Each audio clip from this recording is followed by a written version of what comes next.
So now that you've learned the pentatonic scales from our last lesson, learn to play the pentatonic scales part 1, and if you haven't seen it, you can click right here and you can pause this video and come back once you've checked that out. So now that you've learned them, how do you actually get your guitar to sound like, how do you get it to sound like a solo instead of the scale sound?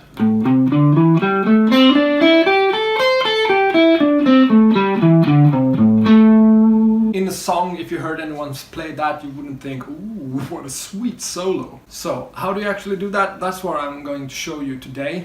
We're going to go through a few sequences. And last time I showed a lick. And a lick is a sequence of tones that someone once played. For example, that's a lick. Could also be a lick. So we're going to go through how you can use the pentatonic scale to make your own solos or melodies. So one important lesson about scales in general, or writing solos, is that you don't have to play all the notes in the scale, especially not at the same time.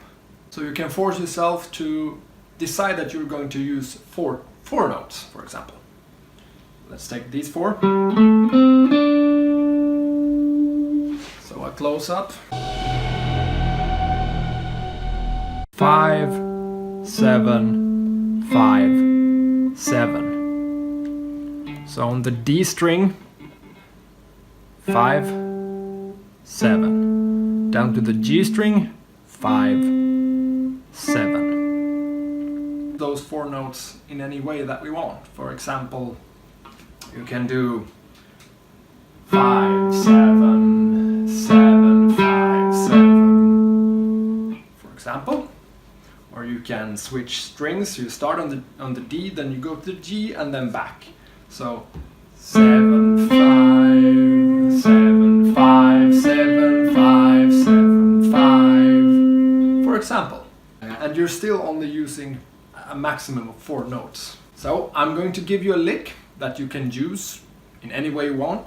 And by the way, when you are listening to music and you hear something that you think, oh, that sounds awesome, try to emulate it. Try to find out where on the guitar they're playing it. Try to find the notes and create your own licks and steal licks from other players. Steal everything you can. Every guitarist does it. Every musician does it. So the lick that I'm going to give you, it starts on the 7th fret of the D string.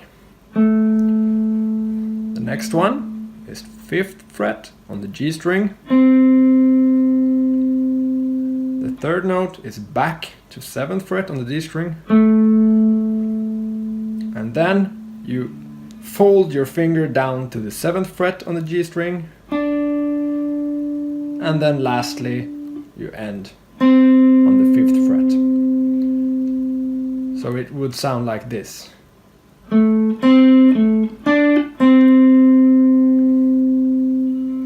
And you can play it in any speed. Or try to mix up the rhythms a bit on it. Another example that you can use is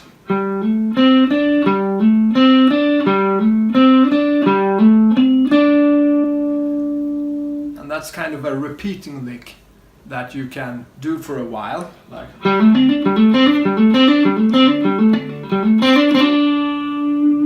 for example. And I'm going to show you it, a close-up. So that looks like this. Starts on the 5th fret of the D string, and then you hammer on. This is a technique called a hammer-on. And then you whack it with your finger. And then you go to the 5th fret on the G string, and then the same thing on that string. So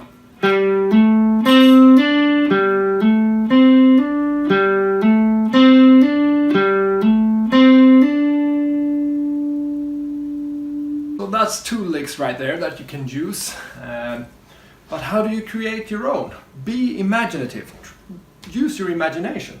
You have 4 notes, use them any combination that you want. You're free to do whatever. Quick examples. That's one. Number two. Number three, two. Next one could be example or. So try mixing up the rhythms and try mixing up with which notes you take. You could do it on one note. That's also one way you can use it. So try this out. Use your imagination and try to do something real cool. Do whatever with those 4 notes. And it could be any 4 notes, but I think these ones are quite easy to the pattern looks the same kind of. So, and please leave a comment below of how it went. How did you do? Have you come up with anything cool? Please let me know. So that concludes the part 2 of learning the pentatonic scales. Let me know if there's something you're wondering about or something you feel is missing from the video. So leave a comment down below and I'll check into it. And please subscribe. Go rock!